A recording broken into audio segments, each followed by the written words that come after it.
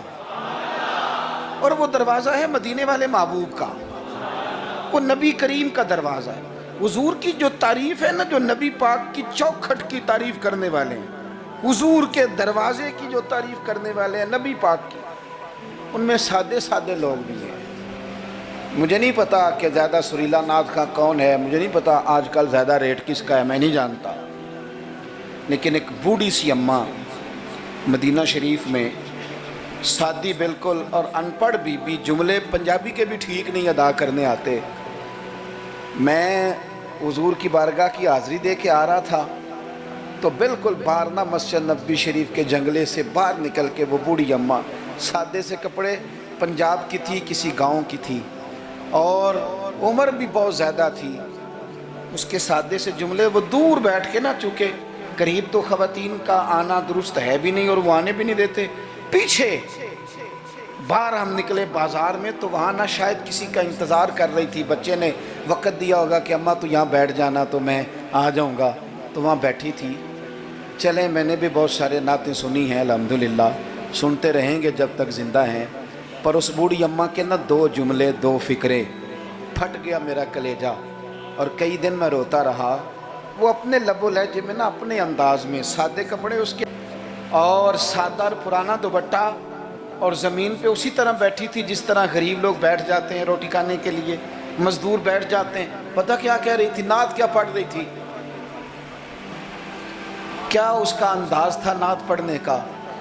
وہ کبھی دیہاتوں میں سادی عورتیں جس طرح بات کرتی تھی، ہماری بوڑھی مائیں اس طرح وہ بات کر رہی تھی، اور اشارے کر کے نا مدینے کے در و دیوار کی طرف اپنا مزہ پورا کر رہی تھی. کہہ رہی تھی ویکھو نہیں ویکھو. اس کا لہجہ ہے، ادھار لے کے بات کر رہا ہوں، اس کا لہجہ ہے، اس کی بات ہے. اور شعر میں وزن کیسا ہے اور جملے کی ترتیب کیسی ہے یہ شاعر بتائیں گے. مجھے تو لطف آیا تھا تو میں بات آگے نقل کر رہا ہوں.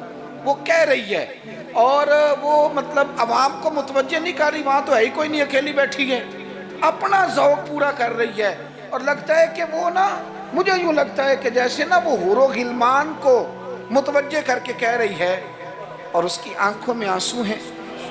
تھوڑی دیر اتنا روتی ہے کہ آواز بھار آتی ہے اس کی، پھر دوبارہ بات شروع کرتی ہے، پھر اپنے پلو سے آنسو پہنچتی. کہتی کیا ہے؟ کہتی ہے ویکھو نی ویکھو کڈے کرم کمائے سوں، میرے جے گندے مندے بھی دارتے بلائے سوں. اب ویکھو نہیں ویکھو، ویکھو نہیں ویکھو کڈے کرم کمائے سوں، اب میرے جے گندے مندے بھی دارتے بلائے سوں. تھوڑا چاچ جانا چاہیے حضور سے پیار کرنے کا، تھوڑا نا چاچ جانا چاہیے، تھوڑا طریقہ ہونا چاہیے. اس کے لیے مہنگی محفل کی ضرورت نہیں، اس کے لیے ذرا ذوق کی ضرورت ہے. اس کے لیے میرے پاس نا، میں چھوٹا آدمی ہوں لیکن کم از کم 100 مجھے روز پیغام ملتے ہوں گے کہ پیر صاحب ٹائم چاہیے، پیر صاحب ٹائم. اب تو میں کئی دفعہ اتنا مجبور ہو جاتا ہوں کہ سوچتا ہوں یار میں چھوٹا آدمی ہوں، یہ مثلاً کیا کس حد تک انسان جو ہے وہ چلے گا. فجر کے بعد میں نے بیان کیا، زور سے پہلے میں نے بیان کیا، زور کے بعد میں نے بیان کیا، ابھی بھی میں بیان کر رہا ہوں. پر میں اپنی حیاتی تو قربان جاواں، میری تے محمد محمد پکیندے گزر گئی. ہے بڑا مزیدار کام، بڑے لوگ ٹائم لینے آتے ہیں، بڑی بڑی سفارشیں، کہتے ہیں انٹرنیشنل ہماری محفل ہے، انٹرنیشنل محفل ہے، فلانا بھی آیا، فلانا بھی آیا، فلانا بھی آیا، اتنے عمرے کے ٹکٹ، اپنا اپنا ذوق ہے، یہ بھی اچھے لوگ ہیں، کمال بات ہے۔ ایک دور سے جنوبی پنجاب سے بوڑھے بابا جی آئے، ان کو نہیں زیادہ، یہ بڑے سلیقے سے لوگ آتے ہیں، سفارشی رکے بھی لے آتے ہیں، اور بھی بڑی چیزوں کا پتہ ہوتا ہے، کس اینگل سے جائیں گے تو کام بنے گا، سارا سلیقہ آتا ہے۔ لیکن وہ کسی نے کہا تھا کہ لگا جدوں میدان ازل دا تے لوکی چوراں وانگ سدھائے، کسے نے لوٹ لی علم دی دولت کوئی میر فقیر بنائے، آزم ویخ مقدر ساڈا اسی عشق خرید لے آئے، تے کسے دے سر تے تاج امامت اس علم پڑھاون سکھیا ہے، تے کسے نے پہنے فقر دا چوغا انہیں زہد کمامن سکھیا ہے، آزم ویخ مقدر ساڈا اساں یار مناون سکھیا ہے۔ اپنے اپنے نصیب کی بات ہے۔ وہ بڑے لوگ آتے ہیں، میں آپ کو جو بات جہاں آپ کو کھڑا کرنا چاہتا ہوں وہاں آئیے گا۔ ایک سادے سے بزرگ سے، سیدھے سادے تھے، کندھے پہ رومال رکھا، جمعے والے دن میں گزر رہا تھا تو میرے کان میں ہلکی ہلکی بات، پریشرائز کر کے نہیں، کہنے لگے پیر صاحب جدوں بھی ٹائم ہوئے نا، مہینے نو، چون نو، چھیاں نو، سال نو، دو نو، یہ انداز ہے، جدوں بھی ٹائم ہوئے نا تے ایک چھوٹی جی محفل کرنی، میں ماڑا بندہ جے، تھوڑی جی میری تنخواہ ہے، میں کمیٹی پائی یار مہینے پیسے رکھنا، جدوں تھوڑے کٹھے ہو جان تے سونے دا میلاد کردہ۔ بڑی بڑی میں نے تقریریں سنی ہیں، بڑے بڑے بات سنے ہیں، حضور کی محبت پہ کلام سنے ہیں، مزہ آ جاتا ہے، لیکن یہ بھی کلام تھا حضور کی محبت کا۔ میں نے پلٹ کے نہ سر سے لے کر پیر تک وہ بابا دیکھا، اس کے نقش و نگار دیکھے، اس کے لبوں کی سادگی دیکھی، اس کا لہجہ دیکھ کے میں نے کہا چاچا جی تسی ٹائم چھڑو، دسو جلسہ کدن کرنا ہے؟ کیوں؟ اس لیے کہ یہاں محبت ضروری ہے، پیار ضروری ہے، یہاں وفا دیکھی جاتی ہے، یہاں دل کا جذبہ دیکھا جاتا ہے۔ بارگاہ رسالت مآب میں نہ لفظوں کے تراشے، نہ تیری آواز کا ترنم، نہ تیرا جھومنا، نہ تیرا تڑپ آنا، نہ تیرا محفل میں سچا جھوٹا وجد کرنا، ان میں سے کوئی چیز قابل قبول نہیں۔ وہاں تو دیکھا جاتا ہے تیرے سینے میں میرے محبوب کی محبت کتنی ہے، اور وہ محبت ہونا ضروری ہے، وہ محبت ہونا ضروری ہے، قریب ہونا بھی ضروری نہیں، وہ محبت ہونا ضروری ہے، سامنے ہونا بھی ضروری نہیں۔ محبت تگڑی ہو، خالص ہو، رسول اللہ صلی اللہ علیہ وسلم کو ٹوٹ کے چاہا جائے، اگر غلام حضور تک نہ پہنچ سکے تو نبی پاک مولا علی اور فاروق اعظم رضی اللہ تعالی عنہما کو جبہ دے کے کہتے ہیں جا کے میرے اویس کرنی کو پہنچا دینا۔ جو چیز ضروری ہے اس پر توجہ دیں، اپنے سارے وجود کو حضور کی محبت میں ڈھال لیں، نبی کریم سے پیار کریں، اور اپنی روزمرہ کے معاملات میں ہر جگہ آپ صرف طلاق کا مسئلہ ہی جا کے مولوی صاحب سے پوچھتے ہیں، آپ صرف یہی پوچھتے ہیں کہ جناب وہ فلانی چیز جو ہے وہ ہم نے ناراض نہیں ہونا، یعنی ہر مرد نے یاد کر لیا ہے کہ 4 شادیاں جائز ہیں، تو میں کہتا ہوں اس کے علاوہ بھی بڑا کچھ جائز ہے، کہ صرف یہی آپ کو ایک مسئلہ آتا ہے کہ شریعت میں 4 شادیاں جائز ہیں، اور بھی بڑا کچھ جائز ہے وہ آپ نہیں کرتے، یہی اپنی مرضی کی چیز یاد رکھنی ہے۔ کبھی جا کے مولانا سے ہر بات پوچھو، ان سے پوچھو مولانا دکان ڈالنے لگو میرے مدینے والے کا طریقہ کیا ہے، یہ بھی ذکر رسول ہے۔ آپ اپنے علامہ صاحب سے، خطیب صاحب سے پوچھیں کہ رب نے مجھے بیٹا دیا ہے، نام کس طرح رکھوں، میں اس کے سار کے بال کس طرح اترواؤں، عقیقہ کس طرح کروں، مجھے بتائیں۔ یہ بھی تو حضور کی سنت ہے، یہ بھی تو ذکر رسول ہے۔ آپ کو میرے بھائی کل والے دن اگر حضور کی نعت یاد آ رہی ہے تو بیٹے کی مہندی والے دن کیوں حضور کی یاد نہیں آتی؟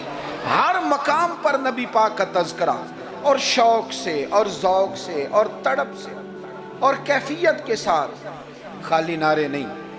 کچھ جگہیں ایسی ہوتی ہیں جہاں بندے کی باڈی لینگویج بھی بتاتی ہے، لفظ ساتھ نہ بھی دیں اس کا وجود بتاتا ہے کہ اسے پیار ہو گیا حضور سے، اس کی طبیعت بتاتی ہے۔ آپ دیکھیے ہمیں کتابوں میں ملتا ہے سیاستہ کی صحیح روایات میں کہ یہودیوں کا ایک بچہ تھا، وہ چھوٹا بچہ تھا، وہ کوئی لمبی چوڑی بات کرنے کی پوزیشن میں نہیں تھا، بس آ کے نا حضور کے سامنے کھڑا ہو جاتا. اور شارحین کہتے ہیں زیادہ پتہ وہ ڈیوٹی کیا کرتا تھا، بس محبوب کا چہرہ دیکھتا رہتا تھا، بس دیر تک نا حضور کو دیکھتا رہتا. نبی کریم کبھی کبھی کوئی کام بتاتے تو کر آتا، یہودی کا بیٹا تھا، پیار ہو گیا اسے نبی پاک سے. آپ کے بیٹے کو بھی ہو سکتا ہے، میرے بیٹے کو بھی ہو سکتا ہے. شرط یہ ہے کہ وہ اپنے ابا سے حضور کی نعت سنے. اس نے اپنے ابا سے دولت کی تعریف سنی تو اسے دولت سے پیار ہو گیا. اس نے اپنے ابا سے سنی نا بات کہ فلانے کا بیٹا ڈاکٹر بن گیا تو پیسے بڑے کما رہا ہے، فلانے کا بیٹا کاروباری ہے تو آگے بڑا گزر گیا. جو سنا سو اس کے دل میں آ گیا. اگر یہ سنے گا تو حضور کا پیار بھی آ جائے گا. وہ نبی کریم کی بارگاہ میں کھڑا رہتا ہے، حضور کی زیارت کرتا ہے، خدمت کرتا ہے یہودی کا بیٹا. میرے محبوب بڑے کریم ہیں. میں بڑی ذمہ داری سے آپ کو عرض کرتا ہوں، حضور بڑا ہی اجر عطا کرتے ہیں. وہ یہودی کا بیٹا تھا، بیمار ہو گیا، قربان جائیں. 2-1 دن نظر نہیں آیا تو حضور فرمانے لگے چلو نا تیمارداری کرنے چلے. حضور تیمارداری کرنے کیسے نصیب ہیں، کیسی خوش بختیاں ہیں. سرکار سرانے بیٹھے ہیں، نبی کریم علیہ السلام کرم فرما رہے ہیں. حضور کی وہ محبت دیکھی نا تو وہ غریب یہودی، اسے پتہ تھا سرداروں کے طریقے کیا ہیں، اسے پتہ تھا چودھریوں کے سلیقے کیا ہیں. اسے خبر تھی کہ خان ہو تو ان کے مہمان بھی کوئی خان ہی ہوتے ہیں. انہیں خبر تھی کہ عام لوگوں کا طرز حیات کیا ہے. لیکن وہ سمجھ گیا کہ میرے جیسے غریب کے بچے کی تیمارداری کرنے جو آئیں وہ دنیا دار نہیں، وہ اللہ کے سچے رسول ہیں. حضور صلی اللہ علیہ وسلم نا اس چھوٹے بچے سے بات کر رہے ہیں. ادھر دیکھنا میری طرف، چھوٹے بچے سے. اب میں نے جو بات کہنی ہے اگر آپ کی سمجھ میں آ گئی تو ٹھیک ہے، نہ بھی آئی تو بات ٹھیک ہے. پیار نبی پاک سے خالص کرنا، انشاءاللہ رسول پاک تیمارداریاں فرمائیں گے، کرم نوازیاں فرمائیں گے. پیار خالص کرنا، نیرا نعرہ نہ لگانا، صرف تقریر میں بات نہ رہے، نکابت خطابت اور یہ مائک کی حد تک چیزیں نہ رہ جائیں، کوئی اس کا عملی ثبوت بھی ہمارے سامنے آئے. حضور اس بچے سے بات کر رہے ہیں، فرماتے ہیں کلمہ نہیں پڑھ لیتا. قربان جائیں. کسی کو ابا نے کلمہ پڑھایا، کسی کو اماں نے پڑھایا، کسی کو مفتی صاحب، پیر صاحب، علامہ صاحب، صوفی صاحب، درویش نے پڑھایا. اس کے بھی تو ذرا نصیب دیکھو نا، کلمہ نہیں پڑھ لیتا. تو اس بچے نے نا نظروں ہی نظروں میں اپنے باپ کی طرف دیکھا. پڑھ لوں کلمہ، نظروں ہی نظروں میں پوچھ رہا ہے. تو والد کو بھی پتا تھا نا کہ یہ کون ہے، ایسے تھوڑی کوئی آ جاتا ہے تیمارداری کرنے. بڑے پیارے ہوتے ہیں بچے ماں باپ کو. تو باپ نے آگے بڑھ کے اس بچے کی پیشانی پہ ہاتھ رکھا، کہنے لگے پتر جس طرح یہ کہتے ہیں نا ویسے ہی کر لو. آپ پیار تو خالص کریں نبی پاک سے. حضور نے کلمہ پڑھایا، وہ شخص کلمہ پڑھ کے مسلمان ہو گیا، اس کی روح پرواز کر گئی. بڑا نصیبہ والا تھا جس کا جنازہ بھی مدینے والے محبوب نے پڑھا، جس پر کرم نوازیاں بھی حضور نے فرمائی. میرے بھائی حضور کے ساتھ پیار ہو. اپنے گجرانوالہ میں ایک دن سفر کر رہا تھا تو روڈ سے نیچے اترا ہوں، بالکل عین فجر کے بعد مجھے کہیں دور جانا تھا. تو سامنے نا بڑا سارا لکھا ہوا تھا، کیا آج آپ نے درود شریف پڑھا ہے؟ وہ پڑھا، میں نے پڑھا تو میں نے درود شریف پڑھنا شروع کر دیا، یعنی جاری ہو گیا. جس نے لکھا ہے اللہ اسے جزا عطا کرے، جس نے لکھا ہے اللہ اسے. یہ مسجد میں کسی جگہ نکلتے وقت، آتے وقت، جاتے وقت، دکان پہ آپ درود شریف لکھ دیتے ہیں نا، ایک دفعہ تو بندہ نظر اٹھاتا ہی ہے نا پڑھنے کے لیے. تو آپ بتائیں اگر کسی نے دیکھ کے ایک دفعہ بھی پڑھ لیا تو لکھنے والے پر اللہ کتنا فضل فرمائے گا. درود و سلام نا طبیعت کو میٹھا کر دیتا ہے، طبیعت کو ٹھنڈا کر دیتا ہے. مولانا ابو نصر رحمت اللہ علیہ وہ فرمایا کرتے تھے، کہتے تھے میں رات کو نا کبھی کبھی مدینہ شریف نکلتا تھا تو ایک درویش دودھ لے کے باہر آیا کرتا تھا. دودھ لے کے وہ باہر نکلتا تھا تو پتہ کہتا کیا تھا؟ کہتا تھا دودھ پی لو. تو لوگ پوچھتے تھے کتنے کا ہے؟ کہتے کوئی نہیں، بس تم دودھ پی لو اور مدینے والے پہ درود پڑھ دو.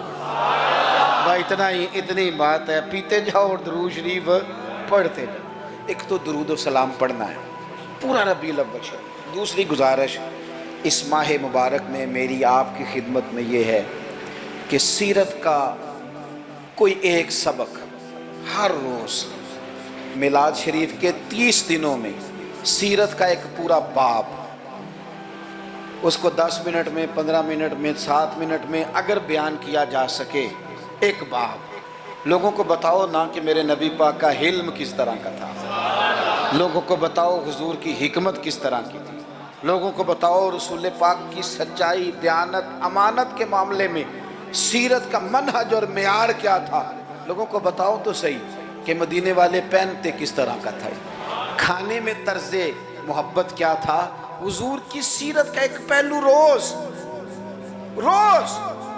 میں اکثر اپنے آپ سے کہتا ہوں ہم نے حضور کی سیرت کھول کے بیان نہیں کی، کاش ہم حضور کی سیرت کھول کے لوگوں کو سناتے، کھول کے مطالعہ کرتے، ریسرچ کرتے، بیان کرتے، تدریس کرتے، بتاتے، پڑھاتے، سناتے۔ میری ملت کا کوئی جوان کسی ایکٹر اور کرکٹر کو آئیڈیل نہ بناتا، کسی موٹیویشنل سپیکر کے پاس جا کے نہ بیٹھتا، کہیں سے وہ اپنی ذہن سازی نہ کراتا، کہتا چپ کر، مجھے پتہ ہے میرے نبی پاک کا مصیبتوں میں طریقہ کیا رہا، مجھے پتہ ہے حضور کا نعمتوں میں طریقہ کیا رہا، مجھے پتہ ہے رسول پاک علیہ السلام کا گھر والوں کے ساتھ رویہ کیا رہا۔ سیرت کے باب پورا ربیع الاول آپ سنیں بھی اور کوشش کریں۔ کسی ایک کتاب ہے سیرت کی، بڑی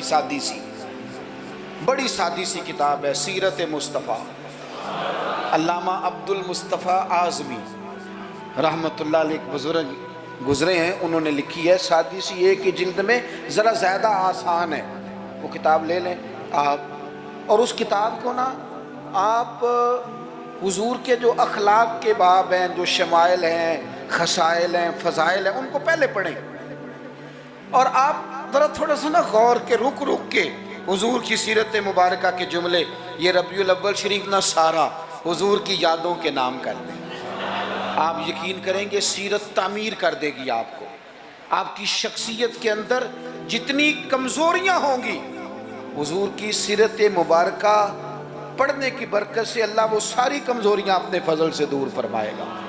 آخری بات آپ کی خدمت میں یہ عرض کرنی ہے، خدا را محافل کا ماحول بہت سنجیدہ کر لیں، بہت سنجیدہ، محفل روحانیت والی بنائیں۔ میں تمام محافل کرانے والوں سے، پورا ربیع الاول شریف محفلیں کرانے والوں سے اپیل کروں گا کہ محفلوں میں کیمروں کا استعمال ذرا کم کریں، تھوڑی مہربانی کریں۔ چلیں ریکارڈنگ کے لیے کہیں ایک آدھ کیمرہ آپ ضروری سمجھتے ہیں تو ہر بندہ فوٹو سیشن کر رہا ہے، ہر شخص کومنٹس دے رہا ہے، کم سے کم اس کا آپ استعمال کریں۔ کوشش کریں محفل میں وضو کر کے آئیں، سر ڈھانپ کے آئیں، حضور علیہ السلام کی نعت سننی ہے، خوشبو لگا کے آئیں، نبی کریم کی محفل نور میں بیٹھنا ہے، وہاں ادب کے ساتھ آئیں، خشوع کے ساتھ آئیں، توجہ آپ کی نعت خواں کے شعر پہ ہو، آپ محفل پہ کوئی تبصرہ نہ کریں۔ نعت خواں جو مال اکٹھا کر کے طے کر کے اپنی جان پہ ظلم کرتے ہیں وہ سب کو پتہ ہے، لیکن وہ تو کر ہی رہا ہے نا جو کر رہا ہے، ہمیں غیبت کر کے کیا ملے گا؟ آپ نصیحت کے انداز میں کو بات کریں تو کریں، محفل کے اندر بیٹھ کے اس کی نعت بھی سن رہے ہیں اور ساتھ ساتھ جناب آپ تبصرہ بھی کر رہے ہیں کہ 40,000 لیتا ہے، تو آپ کو تو کوئی نعت کا مزہ نہ آیا، آپ تو اسی چکر میں رہے کہ اس نے لیا کیا ہے۔ آپ چھوڑیں اس بات کو، آپ اپنا سرور اور ذائقہ پورا کریں، خوبصورت محفل کریں، کوشش کریں اتنا رش نہ ڈالیں کہ وہ مجلس اتنی لمبی ہو جائے کہ پھر صبح فجر کی نماز کے لیے لوگوں کے لیے مشقت بنے۔ آپ 1-1.5 گھنٹے میں بڑا معقول پیغام، سونی نعت، ویسے بھی اگر آپ ایک آدھ نعت خواں کو دعوت دیں گے تو اس کا فائدہ آپ کو یہ ہوگا، میرے بھائی کے سٹیج پہ لڑائی نہیں ہوگی کہ پہلے میں نے جانا ہے اور میں نے 6 جگہ پہ جانا ہے اور میں تو آ گیا ہوں تو میرا شکر ادا کرو، یہ جان چھوٹی رہے گی آپ کی۔ آپ اچھے طریقے سے ایک شخص کو موقع دیں، وہ 2 نعتیں پڑھے، 3 پڑھے، ایک سونی تلاوت کریں۔ ایک بات جو ہر سال کہتا ہوں پھر کہہ لوں، محفل میلاد میں وہ والا کام نہ کریں جو ہم سیاستدانوں کے مسئلے میں کرتے ہیں۔ یہ نہ ہو کہ میلاد کی سٹیجوں پہ بھی پھر تگڑے تگڑے لوگ جمع ہو جائیں، غریب بیچارے میلاد میں بھی پیچھے پیچھے رہ جائیں، وہ ڈھونڈتے ہی رہیں کہ ہمیں عزت کس دن ملنی ہے۔ بس جس کے ہاتھ میں نوٹوں کی دتھی ہو، اس کی سیٹ بھی اگلی ہو، سارا سال بے شک مسجد نہ آئے۔ یہ رویہ ٹھیک نہیں، یہ انداز تکلیف دہ ہے غریبوں کے لیے۔